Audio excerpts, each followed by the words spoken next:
Evening, नमस्कार, सत श्री अकाल, सलाम वालेकुम, welcome to hook and pull with Samar and मृदुल।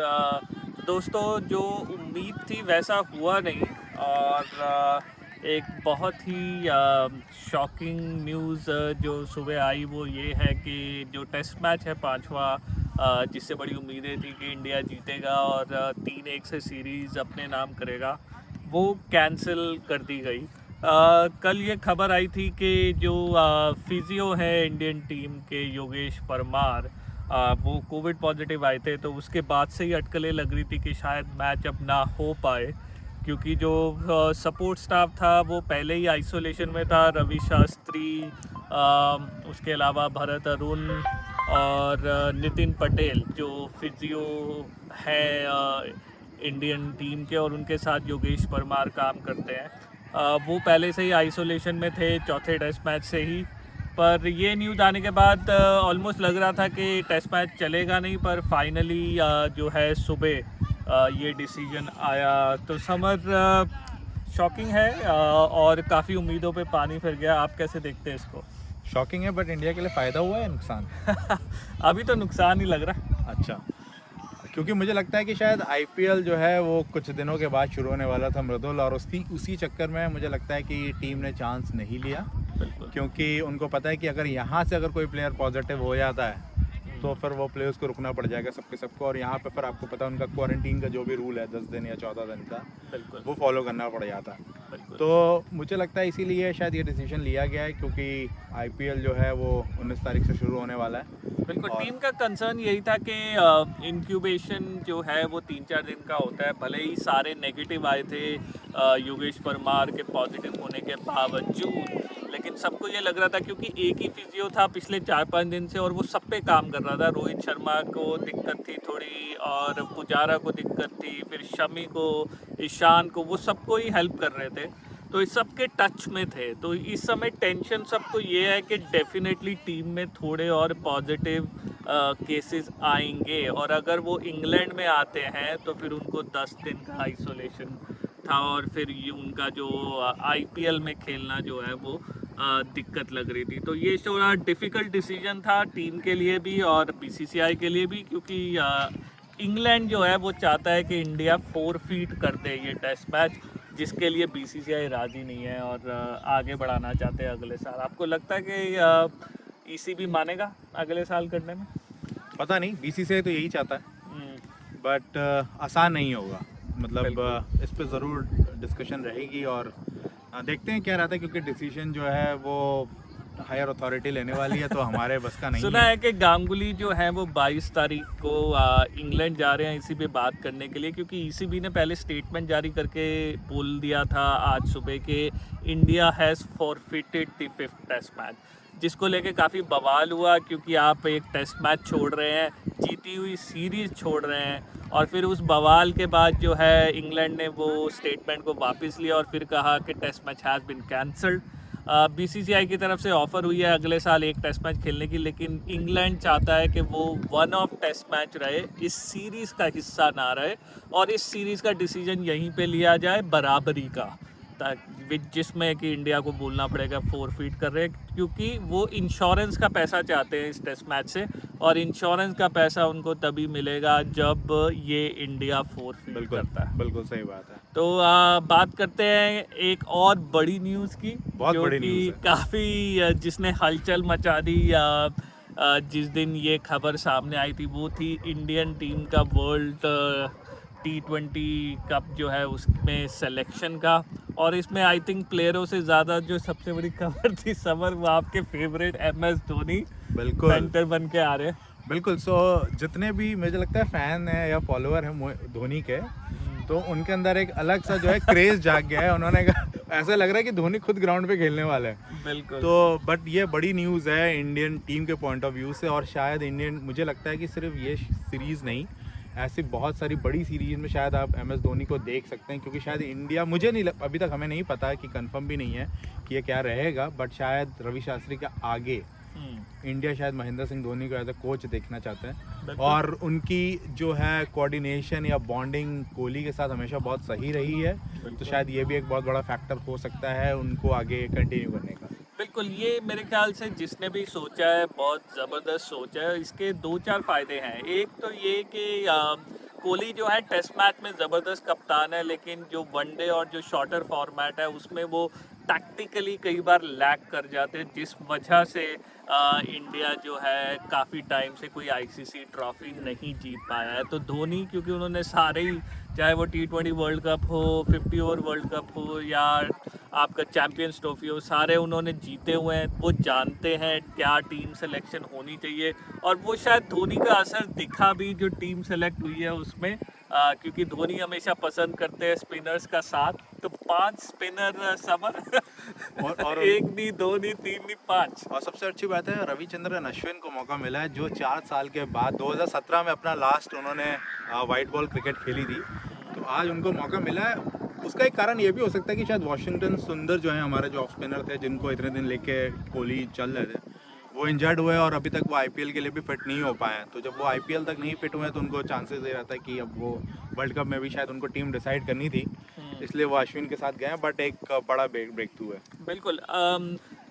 एक सरप्राइज जो मुझे लगा वो थे अक्षर पटेल, क्योंकि 11 में उनकी जगह मुझे तो नहीं लगता, क्योंकि जब तक रविंद्र जडेजा है आप अक्षर पटेल को कैसे खिलाएंगे। वो मुझे लगता है एक थोड़ा लग्जरी होगा। आई थिंक उसकी जगह आप दीपक चहर और शर्दूल में से किसी एक को रख सकते थे और अक्षर को रिजर्व में डाल सकते थे। उसका क्या कारण लगता है आपको? मुझे लगता है कि शायद क्योंकि जो अक्षर पटेल हैं वो लेफ्ट आर्म है और उनको बैटिंग थोड़ा आता है, और क्योंकि टी20 क्रिकेट में हमेशा ये रहता है कि इवन लोअर ऑर्डर भी ना वो कंट्रीब्यूट करे।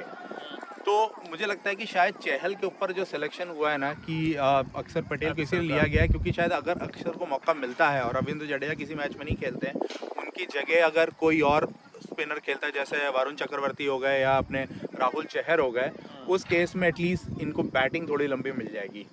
तो ये कारण हो सकता है जिसमें ना खेलने का। बट मुझे लगता है कि दीपक चहर को, जिसको आप इतना दिन से ग्रूम कर रहे थे, उनको आपको टीम में लेना चाहिए था। बिल्कुल, मुझे लगता है कि 5 स्पिनर थोड़े ज़्यादा हो ज़्यादा गए। है।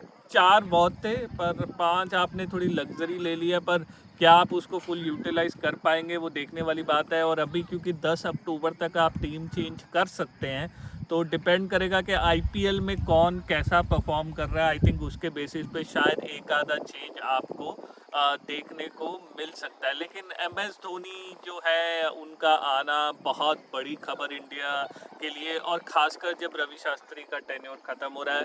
द्रविड़ इस समय coaching full time Indian team की नहीं करना चाह रहे हैं, और आई थिंक उसकी वजह ये भी है कि शायद ये जो सेटअप है उन्होंने पहले इनको मना किया था एज बैटिंग कंसल्टेंट। तो आपके पास ज़्यादा ऑप्शन है भी नहीं, क्योंकि कोहली एक स्ट्रॉन्ग पर्सनालिटी है, तो उनके साथ एक साथ में चलने वाला और समझाने वाला बंदा चाहिए, जो मुझे लगता है कि ऐसा लग रहा था कि माइक हैसन हो सकते हैं, लेकिन एमएस धोनी तो आउट ऑफ द ब्लू आ गए। हाँ, वो तो है ही है, लेकिन ये है कि कोच का अभी तक तो हमें फाइनल खुद भी नहीं है कि क्या होने वाला है। लेकिन हाँ, ज़रूर इंडिया ने एक अलग डायरेक्शन में सोचा है कि अगर कोहली के साथ जो धोनी है वो अच्छा मैनेज कर सकते हैं, क्योंकि दोनों ने एक साथ बहुत लंबे समय तक खेला और धोनी की कैप्टनसी में विराट कोहली बहुत ज़्यादा ग्रूम हुए हैं। तो शायद धोनी का आना टीम के लिए एक बहुत बड़ा मतलब बेनिफिट रहेगा। लेकिन अब देखना होगा कि कैसा रहता है प्लान, क्योंकि रवि शास्त्री और मुझे लगता है महेंद्र सिंह धोनी का जो रोल है वो ऑलमोस्ट सेम तरीके का रहेगा। ऐसा नहीं कि किसी की रिस्पॉन्सिबिलिटी कम हो जाएगी या किसी की ज़्यादा हो जाएगी, और आई थिंक दोनों अगर पैरेलली तो चलेंगे। आप लॉन्ग टर्म सोच रहे हैं तो ये अच्छा तरीका है हैंड ओवर का, क्योंकि अगर धोनी इस वर्ल्ड कप में साथ में रहते हैं तो आई थिंक वो समझ पाएंगे कि टीम किस पोजीशन में है, और फिर उनको आगे चलना जो है वो आसान हो जाएगा। ओवरऑल टीम अच्छी है। आई थिंक एक प्रबल दावेदार भी है ये वर्ल्ड कप जीतने के लिए, लेकिन देखना होगा कि परफॉर्मेंस जो है एक चीज़ है मृदुल, मुझे लगता है कि कुछ चीज़ें ज़रूर सिलेक्शन अच्छी हुई हैं, बट लेकिन कुछ प्लेयर्स में मैं ज़रूर बात करना चाहूँगा, जैसे श्रेयस अय्यर हो गए, जिनको आपने ग्रूम किया लास्ट वाले, उनका एक साल बहुत अच्छा नहीं रहा, इंजरी रही और वो खेले नहीं, बट उनको ऑल ऑफ ए सडन आपने एक डिस्कार्ड कर दिया। और बिल्कुल ईशान किशन को मौका मिला है, ज़रूर अच्छा युवा है, उनको मौका देना भी चाहिए।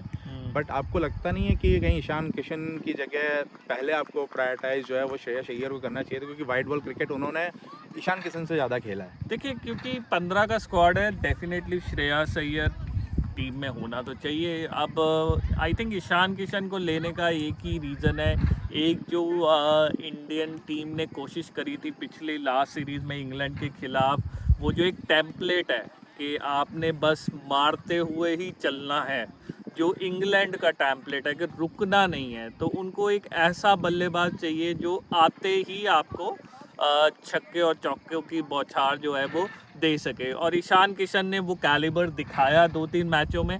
तो मुझे लगता है कि जो टीम मैनेजमेंट की सोच है कि जो आपने सिर्फ 6 बल्लेबाज लिए हैं और 6 के 6 ऐसे हैं जो आपको एक ज़बरदस्त जो लिफ्ट है स्कोरिंग रेट में दे सकते हैं। आई थिंक टीम मैनेजमेंट चाहती थी उस तरह का बैट्समैन पहले खिलाना जो आपको लगातार चौकों छक्कों जो आपको शुरुआत दे सके। श्रेयस अय्यर ने बहुत अच्छी बैटिंग करी है, बहुत अच्छे खिलाड़ी हैं, लेकिन आई थिंक अभी इंडियन टीम किसी और टेम्पलेट पे खेलना चाह रही है। तो शिखर धवन अब आपको लगता है कि अब मुझे नहीं, वो लगता है सिर्फ कि T20 तो नहीं, पर आपको वो वनडे में जरूर अभी भी देखेंगे। दिखेंगे। ठीक है, लॉर्ड शार्दुल को आपने रिजर्व में रखा है तो कहीं आपको देखिए, नुकसान मैं तो तो नहीं चाह होने रहा था कि एक्चुअली अक्षर पटेल की जगह डेफिनेटली शार्दुल या दीपक चहर की जगह बनती थी। आई थिंक वो आपने एक थोड़ी ज्यादती कर ली, बट आई एम होपफुल कि बाय द टाइम आप 10 अक्टूबर तक पहुंचते हैं तो depending on how the IPL goes आपको एक आधा चेंज दिखेगा ज़रूर। नहीं, वो तो बिल्कुल होगा। IPL बहुत बड़ा फैक्टर है, आपको सिलेक्शन में अभी भी चेंजेस होंगे, मुझे लगता है 1-2 ऊपर नीचे ज़रूर होंगे प्लेयर्स, बट ओवरऑल मुझे लगता है वरुण चक्रवर्ती को बहुत ज़्यादा बैक कर रही है इंडियन टीम और बहुत बड़ी एक्सपेक्टेशन है उनसे, क्योंकि आप देखोगे कि वो उनको 1.5 साल से मौका मिल रहा है। ज़्यादा क्रिकेट नहीं खेला उन्होंने, सिर्फ वो KKR के लिए खेले हैं। और हाँ, और श्रीलंका में भी कोई ऐसी अमेजिंग परफॉर्मेंस नहीं थी, लेकिन उनकी फिटनेस को भी लेके बीच में सवाल था, लेकिन आई थिंक वो एक नॉवेल्टी फैक्टर की तरह इंडियन टीम ने लिया है कि जिन टीमों के खिलाफ उनको ऐसा लगता है कि उन्होंने वरुण चक्रवर्ती को नहीं देखा है, और क्योंकि वो एक मिस्ट्री स्पिनर है, तो मेरे ख्याल से वरुण आपको उन मैचेस में खेलते हुए दिखेंगे उन टीमों के खिलाफ जिन्होंने ज़्यादा उनको फेस नहीं किया। आखिरी जोड़ी की बात करता हूँ, कुलचा खत्म है। तो चहल खत्म, मतलब जिनको आपने 4 साल देखा। और आई थिंक कोहली ने कॉन्फिडेंस लूज कर दिया, कुलदीप पे तो बहुत पहले छोड़ दिया था, और चहल पे भी पिछले 6-8 महीने में कॉन्फिडेंस लूज कर दिया है। आई थिंक चहल के लिए अभी भी मौका है, अगर वो RCB के लिए, क्योंकि विराट के अंडर ही खेलते हैं और वो दिखा देते हैं फिर से कि उनमें वो आर्ट है अभी भी, तो मेरे ख्याल से चांस उनका अभी भी है। चलिए देखते हैं क्या रहती है फाइनल टीम, लेकिन यह कि ओवरऑल एक बहुत बढ़िया सिलेक्शन हुई है। महेंद्र सिंह धोनी का आना एक बहुत बड़ा एडवांटेज है टीम इंडिया को, और उम्मीद करते हैं कि इस बार विराट कोहली की कैप्टेंसी में इंडिया जो है वो वर्ल्ड कप जीते। तब तक हमारे चैनल को लाइक करिए, सब्सक्राइब करिए, प्लीज़ अपने फीडबैक देते रहिए और अपने फैमिली मेम्बर्स के साथ शेयर करिए हमारे चैनल को। Hook and pull with Samar and Mridul. Thank you.